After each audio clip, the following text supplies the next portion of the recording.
Now I have great honor and privilege in presenting to you a man in which I see my own father.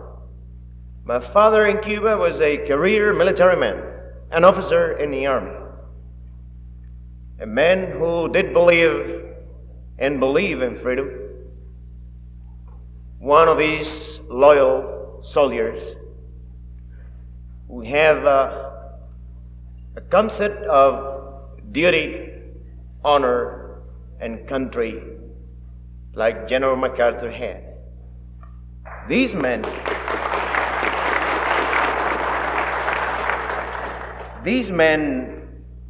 General Richard B. Moran, the one which is about to talk to you, was in the 5th Division, assigned in the 5th Division during the Second World War, and in the landing of North Africa, and went through all of his campaign, and then through Italy, and finished at the very end of the Second World War in Austria. These men belong to, I must say, a very distinctive class of men. These loyal soldiers that have been recalled in the history of America. So, my friends, it is a great honor for me, a privilege really, to present to you and introduce to you an American patriot, a soldier, a man of honor and dignity, General Richard B. Moran.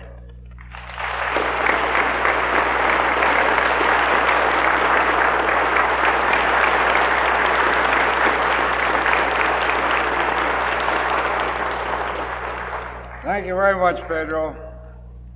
I don't have a son, but if I did have, I can't imagine my being any more proud of him than I am of Pedro Diaz-Lenz.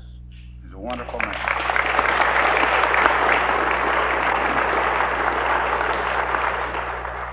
We're getting late, and I will try to move along as rapidly as possible in this subject. But first, I want to say how grateful I am to Colonel Bunker and Mrs. McKinney for making it possible to be at this great rally. I also feel very humble in addressing a group of people whom I consider to be the cream of the American patriots in the fight against communism. So having a realization of your knowledge, your experience, I will not go into any more detail than is necessary. But I think it may be well worthwhile to at least review what many of you know, perhaps already, but which from time to time I think needs to be brought to our attention in the field of disarmament. Just what it is, what it's all about, and how it is progressing. Throughout our history, beginning right after the Revolutionary War, we have disarmed ourselves. After every single war and Indian operation, almost anything else where we had to build up our military forces, we have disarmed ourselves, and no less than 22 times.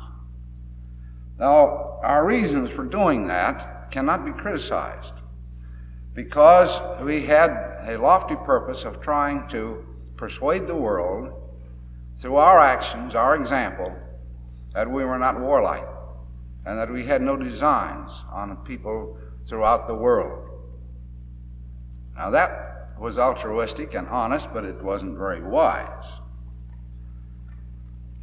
I hope in these few minutes to be able to convince you that the disarmament which we see progressing today is being motivated from an entirely different motivation, that we no longer can claim to be honest. We are facing one enemy, and it should be very clear just who it is. It's the international communist conspiracy. And I'm sure that there's no need to tell you that, but just to make sure that it's perfectly clear, I want to bring it out. Now, it's a sound military principle in any military operation that you do not fight for an objective which you can obtain without fighting. Just plain common sense. Our communist enemies know this as well as we do. And they also know that there are two fundamental requirements for a victory, a military victory I'm speaking of. The one is that you must have the means to impose your will, that is, a country must have the means to impose its will on its enemy. And secondly, it must have the will to use that force if necessary. Now, if either one of these requirements are missing, that country or group of countries or nations are doomed to failure. I'm not going to discuss items having to do with causing us to lose our will to fight. I think that's been gone into pretty carefully already by other speakers. And furthermore, it's just impossible to cover both phases in one short talk. So I will confine myself entirely to an examination of what is going on, what is happening to prevent us from having the means to defend ourselves. One of the early advisors that President Kennedy sent to Moscow, just after Kennedy had been elected, but before he had taken office, was Walt W. Rostow. He was sent to Moscow for two things. One was to attend a Bugwash conference that was going on there at that time, Sixth Conference, and also to find out from the Soviets what it was that was causing an obstacle or a block to cooperation between the Soviets and the United States. Rostow came back and reported to Kennedy that there was one particular obstacle, and that was first strike weapons. Now, what's a first strike weapon? It is one which we might conceivably use if we decided to strike the enemy before he had a chance to strike us. And that was exemplified primarily by our bases around the world, manned by manned bombers or equipped with manned bombers, capable of striking any place in the world. Well, since that time, we have had no first strike weapons. We've had no new first strike weapons. Of course, we had some man bombers. We still have a few. But the policy was established then and there that we would produce no more first strike weapons, and that we would allow those that we had to become obsolete and deteriorate. And this has held true since 1960 as a policy, as a supporting policy for our main principal foreign policy. Now, many people say we don't have a foreign policy. We make mistakes.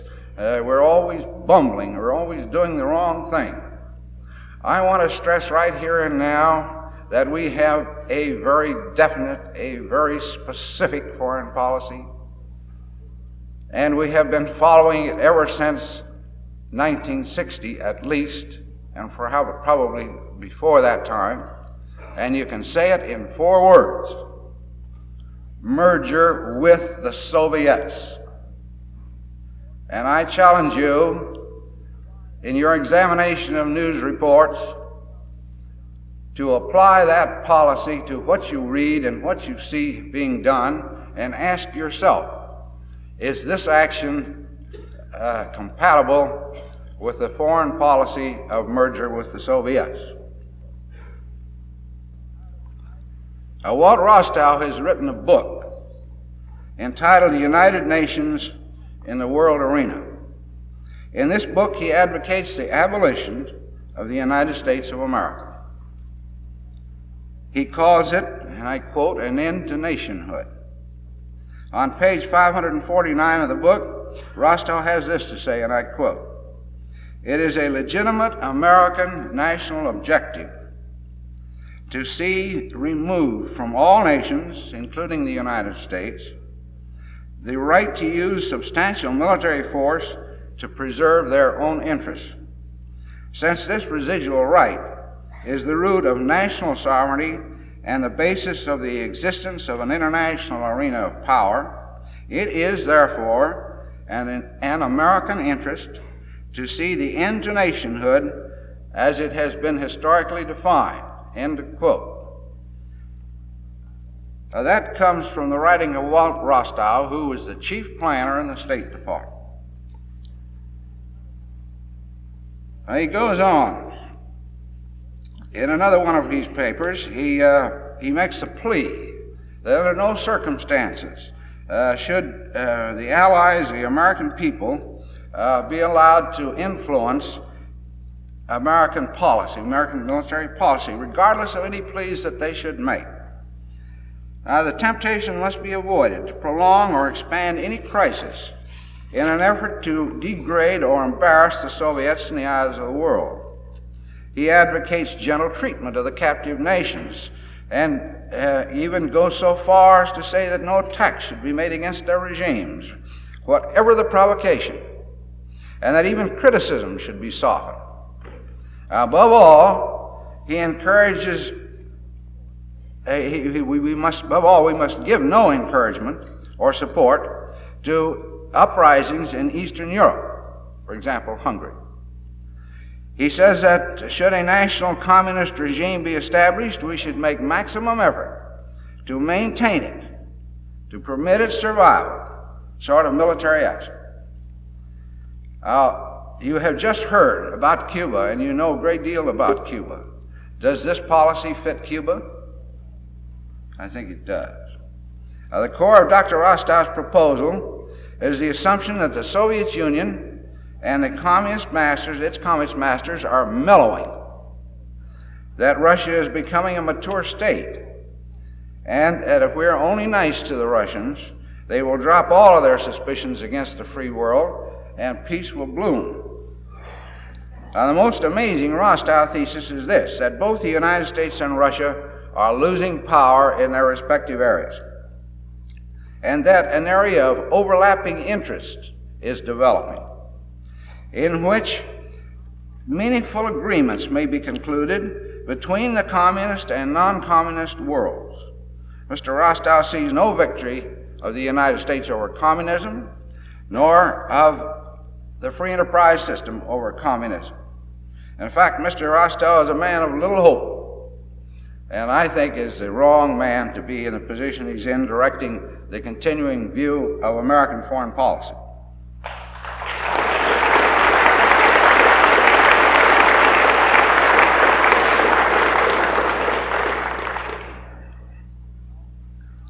In 1961, as I think you all pretty well know, the Congress enacted Public Law 87297, which has established the United States Arms Control and Disarmament Agency, with an awesome control over military affairs and disarmament. Now, under authority granted this agency, personnel, records, funds may be transferred to it from any other government department or agency, including the Department of Defense.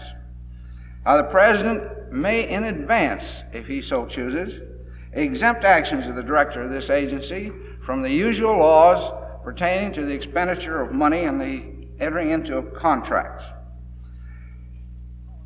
whenever he feels that it is in the interest of the policy of the Arms Control and Disarmament Agency to do so.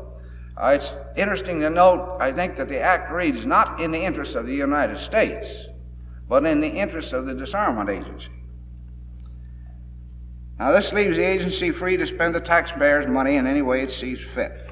In the last session of Congress, this agency asked for unlimited appropriation for unlimited time. Well, of course, they didn't get it. Congress hasn't gotten quite to that point yet. But in the present session of Congress, however, has provided this agency with $30 million for 3 years. And one of the ways in which the agency spends your money is to farm out projects for study to private organizations. And these are often referred to as think factories. Liberal colleges and universities participate in this business, but the major organization set up for the express purpose of furnishing this type of service is a private corporation known as the Institute of Defense Analysis. It's established in Washington, D.C., and it has already processed studies to the extent of $10 million of your money.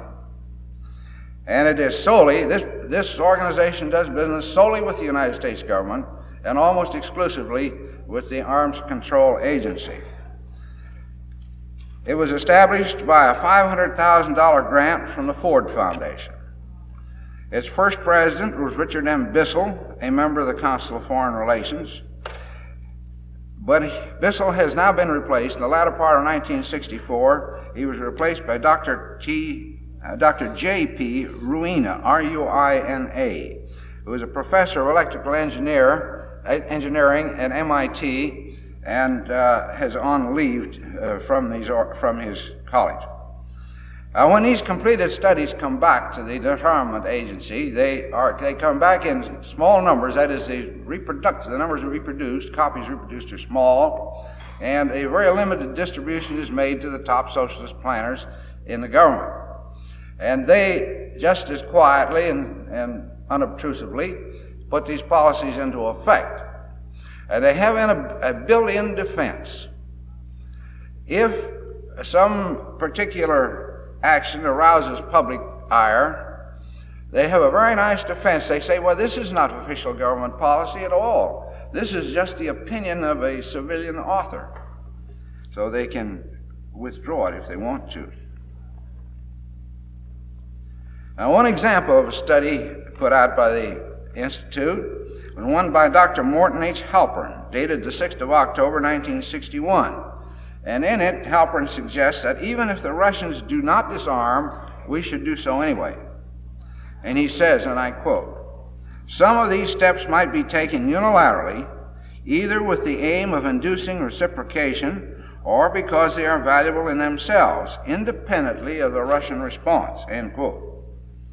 The difficulty of selling a one-world organization to the American people is fully realized. And right here, I would like to say that I greatly appreciate the presentation by Major Roberts a short while ago, because it is almost impossible to understand the operation of disarmament, and particularly unilateral disarmament, without understanding the United Nations and what it stands for, and the fact that its charter is not for the purpose of preserving peace or maintaining peace in the United States, but is a basic document for the establishment of one world government. And we have to keep that in mind. Now, the difficulty of setting up a one world government is obvious as far as American people are concerned. And Dr. Lincoln P. Bloomfield brings this out in one of his IDA memorandums, where he says, quote, "Short of a major catastrophe, the difficulties in obtaining widespread public approval and explicit Senate ratification of a genuine world government are obvious," end quote. So they have to utilize the proposition of disarmament in order to bring us into the one world picture. A far-reaching study of the IDA is known as the Phoenix Papers. It consists of 5 books, letter size, poorly printed, small number of copies, and they were distributed only to the top planners in the United States government. This document was copyrighted, believe it or not, and on the first page of the report, which incidentally was prepared by Vincent P. Rock and is dated July 1963, the flyleaf contains the admonition that no part of this document may be reproduced without the express approval of the Disarmament Agency. It is entitled, or part 1 is entitled, "Common Action for the Control of Conflict, an approach to the problem of international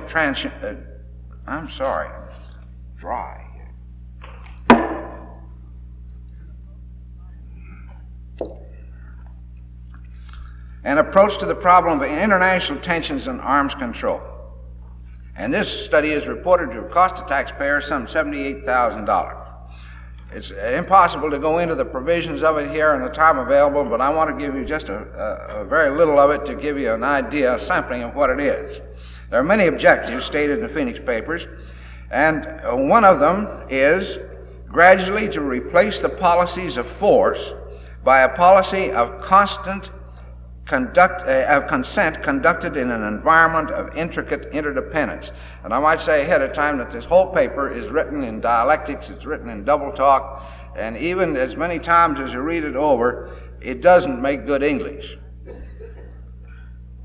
And secondly, on a pragmatic, step-by-step basis, to define and elaborate the instruments and goals of an inclusive, pluralistic world community. Now, some of the ways of arriving at some of the objectives or means by which these objectives may be reached are, one, that America converge her national institutions and values gradually towards communism so as to reach, quote, a web of intricate interdependence with the Soviet Union.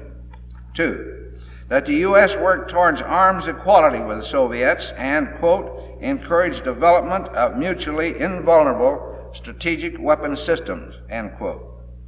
That we set up communist parties in countries that do not at present have a communist threat. That we retreat when threatened by the Soviets, and that we overlook the assassination of pro-Western leaders. And I just ask you to think of Trujillo that you just heard about, Diem, and our own President Kennedy. 4, the United States should develop a code for the conduct of semi-violent, non-monopoly, great power policies in emerging areas as background for discussions and negotiations with the Soviet Union on specific issues. Well, I have not been able to figure out what semi-violence means. Another one, and in discussing this, Rock says that there may already be a tacit agreement. Another one, the United States should accept the need for a dual policy of conciliatory action and conflict as a substitute for unmitigated conflict.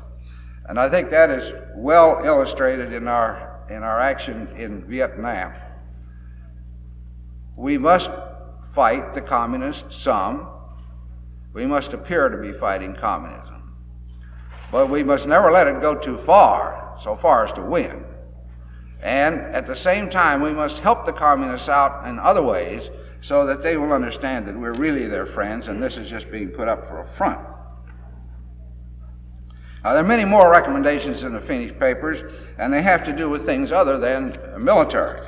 For example, the wheat deal and the interchange of scientists from one country to another and so forth.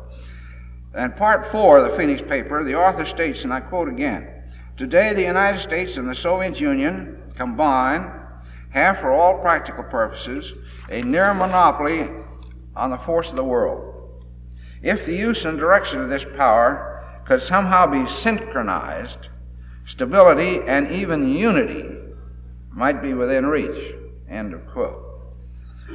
When President Kennedy spoke before Independence Hall on the 4th of July of 1962 and said that our Declaration of Independence was outmoded and it was time for the establishment of interdependence, Declaration of Interdependence, he then and there gave his approval to the One World Organization. And he even further verified that in his talk at the University of Washington on the 10th of June of 1963, when he said practically the same thing. Now, there is a later IDA study known as Study Fair. It relates almost exclusively to the gathering and the transmission of intelligence, military intelligence. It was authored by a man by the name of Bruce Russett, a political scientist at Yale University, in collaboration with 3 staff members of the IDA. It proposes that we should lie to ourselves about Soviet nuclear capabilities and Kremlin plans. Moreover, it proposes that we provide for information to the Soviets, even though they do not reciprocate. The underlying theme of this paper is that intelligence reported to the President and other responsible government officials should not be too informative. It recommends a distortion and delay in reporting intelligence, and even deception as to the facts. It proposes giving the Soviets a veto over the information released. And it is suggested, for example, in case of a satellite, an intelligence securing satellite that we may have sent up and is orbiting, that in case of a crisis, by mutual agreement with the Soviets, we turn off the cameras till that crisis is over. Another proposal in this study is that in case the Soviets should become worried about the number and location of our Polaris-firing submarines, that again, by agreement, a certain number of these submarines surface so that the Soviets can see that they're in no danger. I just want to say again, we have one foreign policy, and that is merger with the Soviets. Now, these IDA recommendations are being carried out in many ways. A weak deal, which I mentioned, the joint experiments with space satellites and weather information, that's going on right now, you know. And most serious of all, unilateral disarmament. I think most of you are familiar with the State Department document 7277. I'm pretty sure that most of you have read it, seen it, and if you haven't, you ought to get it, and you will get the story of freedom from war, the United States Program for General and Complete Disarmament, a Peaceful World. It's an official document. It tells exactly how the disarmament is to be carried out in various stages. If you don't have it, you think you're quite sure you can get a copy from from the American Opinion booth outside. Now, in that, it provides for disarmament in 3 stages. Each of the first 2 to be 3 years in length, and the last one is undetermined in an amount of time.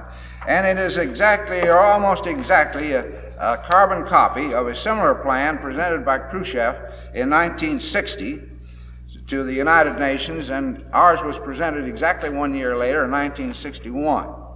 And they're so similar that you can lay them side by side, paragraph by paragraph, and they're almost identical. Well, these plans we speak about the United States plan now, provides not only for the disarmament of our country and presumably all other nations simultaneously in these 3 phases, but it also wipes out all military possibilities. By that I mean training. The military and the naval academies go out. All of our missiles, of course, and all of our weapons and everything down to the last shovel in the Army, Navy, and Air Force is destroyed or wiped out, except a few small arms weapons to be used for internal control. That means you and me. At the same time, however, a tremendous force is being built up under the United Nations, called the United Nations Peace Force.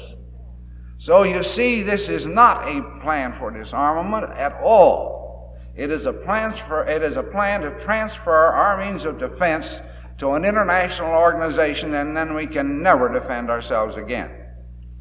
Now you say perhaps, well, that's all right if the Soviets do the same thing.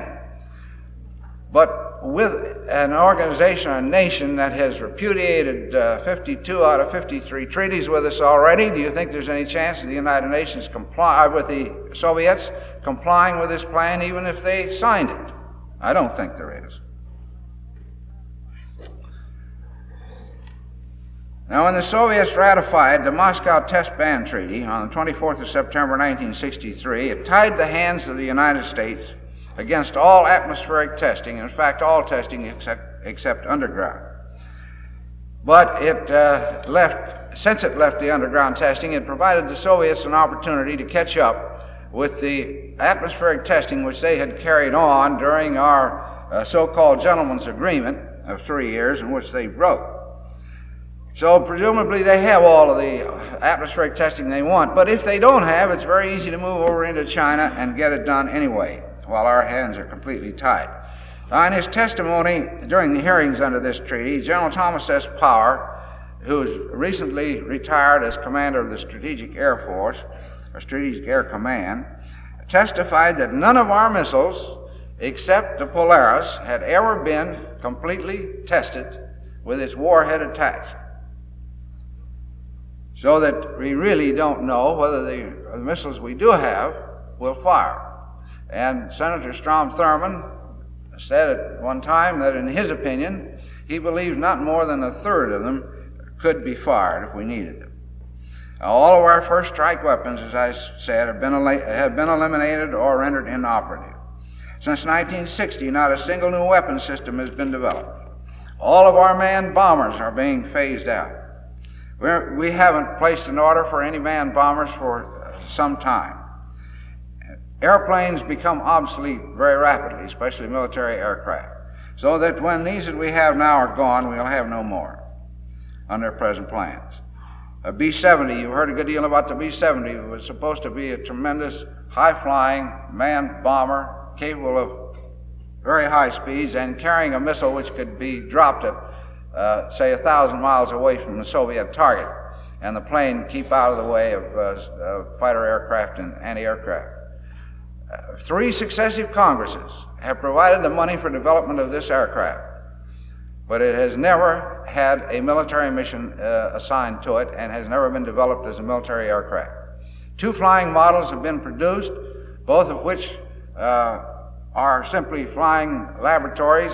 They provide no armament. You couldn't put armament on them if you wanted to. There's no space for people to operate and to operate the armament if it was there. So it's not a bomber, and it can't even be made into a bomber. Our bases all over the world have been withdrawn or are in the process of being withdrawn. The Skybolt, the Nike Zeus, the only anti-missile weapon we had. The Atlas, Pluto missiles, and the Dinosaur have all been scrapped. I won't take the time to describe these because I think you know what they are, but if you're not sure of them, look in Phyllis Schlafly's book, The Grave Diggers, and you'll find nearly all of them described. And incidentally, if any of you are interested in pursuing the subject of disarmament in greater detail, I would suggest a good book for you, which is Disarmament Blueprint for Surrender. It's written by Kent and Phoebe Courtney, and it's on sale out here at their booth. The Navy has been denied the opportunity to have any more nuclear-powered aircraft carriers. And the planes, which were originally intended to go on these carriers, bomber planes, have been replaced by lightweight aircraft, attack aircraft. We have no military space program. We're spending billions of dollars to get somebody on the moon in a hurry, while the Soviets are spending their money to develop space platforms from which missiles could be launched any place in the world that they saw fit. We have no such program at all. The Soviets are continuing to develop manned bombers while we are not. We have no anti-missile missile. The Soviets do have one. Their SA-2 is at least equivalent to our Nike Zeus, which is passed out entirely. They have installations around Leningrad, so we are told, and the possibility of a tracking station in Cuba. Our plans are underway, as you know, to shut down half of the nation's 14 major plants manufacturing nuclear materials. Certain nuclear reactors in this country have been placed under international inspection. And among the 95 bases being closed are 14 top missile bases, together with 168 missiles and their crews. Other installations are being closed, including bomber bases, training and maintenance facilities, radar installations, and shipyards. The Springfield Ordnance Depot, right here in this state, is on the list for closing. Now, that's a unique organization. It's been in existence almost as long as our country has existed.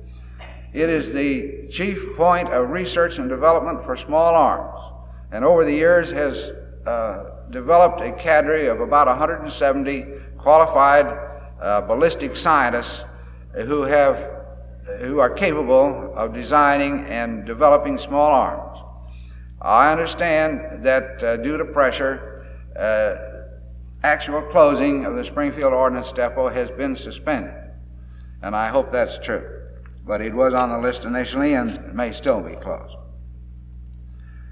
Two very good methods of destroying a nation's defense system is to cut off its money and to reduce its research and development functions.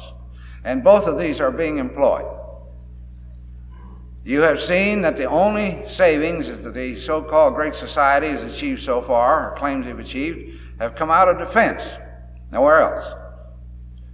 And at the same time, all the giveaway programs have been built up, more money provided for them. And the other way to get rid of your military equipment is to stop your research and development. That is a long, continuing process. You can't develop guns and airplanes and missiles overnight. You have to plan them for a long time, and then it takes time to test them out. And before they are finally manufactured and available for troops, is a long time, 10 to 15 years usually. Now, while we may have means to defend ourselves at the moment, where are we going to stand in 1975 without a drastic R&D program?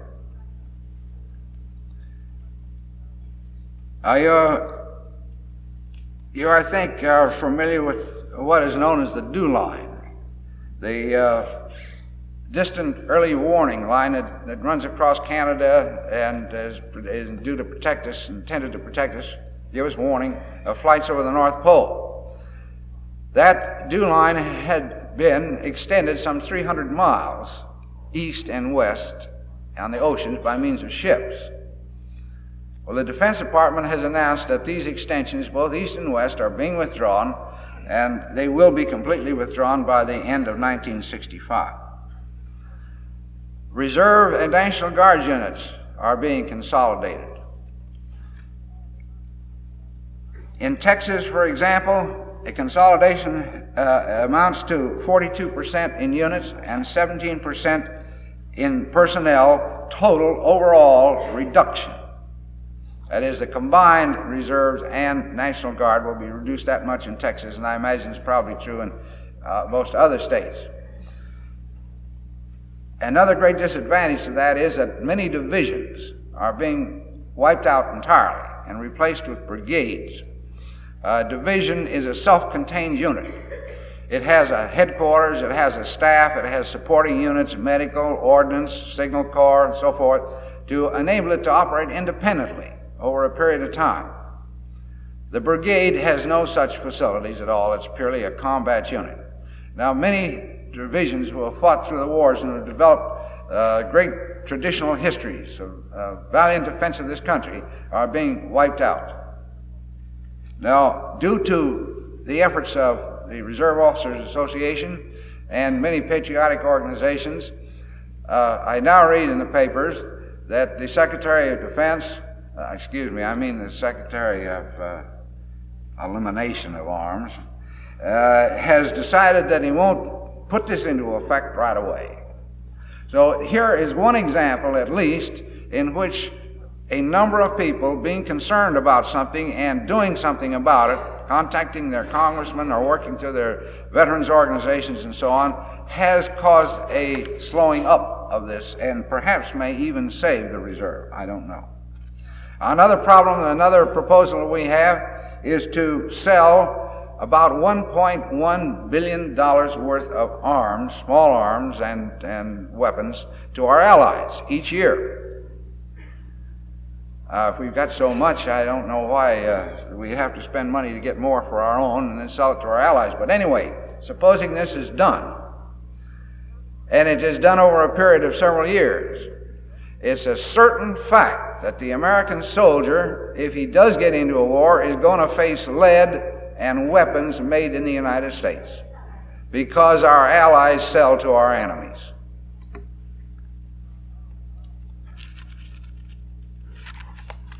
I'd just like to take a few moments here to show you how our no-win policy is going. We're in Vietnam, for example. We are bombing bridges, and the instructions to the pilots are to bomb only one span in a bridge. Don't bomb the bridge out, just one span. Well, any of you have been in the Army and seen engineers work, you know how quickly they can replace a span on a bridge. Why? In another instance, McNamara says, in answer to a question, don't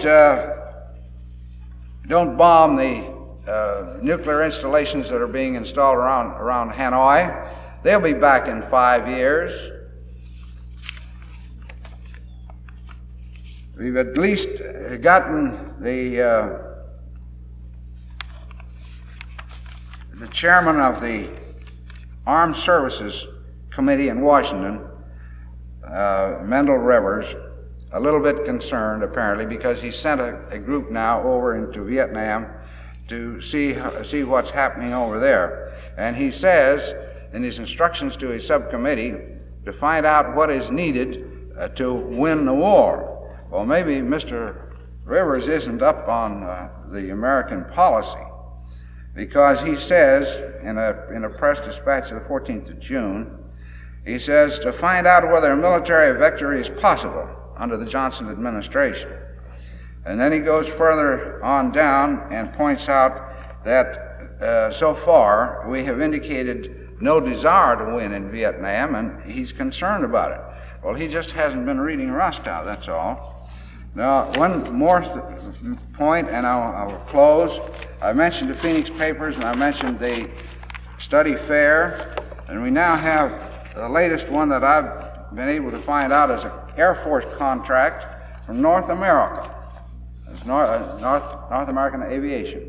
Put out as a contract to the Air Force to sort of gaze into the crystal ball. Well, we gazed into the crystal ball last night, and we saw some very interesting and hopeful things. But I want to point out that our socialist operators of our government also have a crystal ball, and they don't see the same side of the crystal ball that we do. So in order to get some of this matter in a way in which they can study it, they have come out with this North America study, and I very briefly just want to mention some of the things that's in it. I cannot go into describe them or anything, but I think you get the point. For example, in 1965, this year, communist Chinese leaders commit suicide. You might make note of these things and to see as time goes on whether they happen or do not happen. Now, also later in 1965, we have a bilateral USSR agreement for the destruction of obsolete bomber aircraft. That, of course, has been proposed before. We know that proposal has been made and the Soviets did not accept it. But it's still on the books as a proposal. Now, near the end of 1965, Communist China is admitted to the UN. Just a little later in 1965 than we stand now, the middle of the year, the USSR abrogates its treaty with China for mutual defense. And the United States, in the latter part of this year, starts a punitive war with China and North Vietnam, China included. Now, the destruction of the bombers is completed early in 1966, and the execution of a multi-nation non-proliferation treaty is brought into effect. That is, simply the increase in nuclear weapons must be stopped. It must not escalate. And we get a treaty with the Russians on that. And then there's a nuclear-free zone established in Europe. And a little later on, the Guevara government in Cuba falls. Interesting to note that no mention is made of Castro. It says the Guevara government will fall. And we a number of treaties are put into effect, including all those necessary to complete disarmament. And this complete disarmament plan, which I've just brought out and just mentioned to you, is to be all completely buttoned up and all the way completed by 1976. It's to be virtually completed by 1973. Now, someone may very easily say, well, this is somebody's dream. It's just something that gotten up by someone that didn't have anything else to do. But let me just call your attention to a straw in the wind which may cause you to think otherwise. This is an AP dispatch dated the 23rd of June, 1965, in which Senator Robert Kennedy made an impassioned speech in the Senate proposing that the Geneva Disarmament Conference should get into work right away. He was getting worried about nuclear weapons, and he says specifically that the United States initiate negotiations with the Soviet Union on a non-proliferation treaty with all nations, friendly or otherwise. Almost the same words that appear in this study plan. And then he goes on to ask that we freeze the United States and Soviet nuclear stockpiles and strengthen and support the International Atomic Energy Agency. Well, that's Senator Kennedy. The very next day, his speech is given a great boost by other members of the Senate. You probably have read it already. Javits, both leaders, liberal leaders of the Republican and the Democratic Party, greatly boosted Kennedy's speech. And now we have asked officially for new disarmament talks at Geneva. You know, they have been suspended. They were suspended for a while. And now Foster, our representative on the Geneva Disarmament Commission, says, and when he made a speech here recently, that the problem of proliferation is the most urgent one we have to face. He warned of a time in the next 10 years or so when the world might have 15 or 20 nuclear powers instead of the present 5.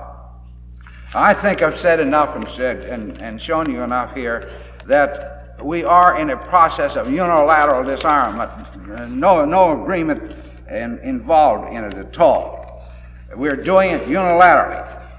And I think unless the American people have been brainwashed completely, they can be made to see this, and I think that's our job to see that they do it. Now, when freedom is at stake, silence is not golden, it's yellow. Thank you.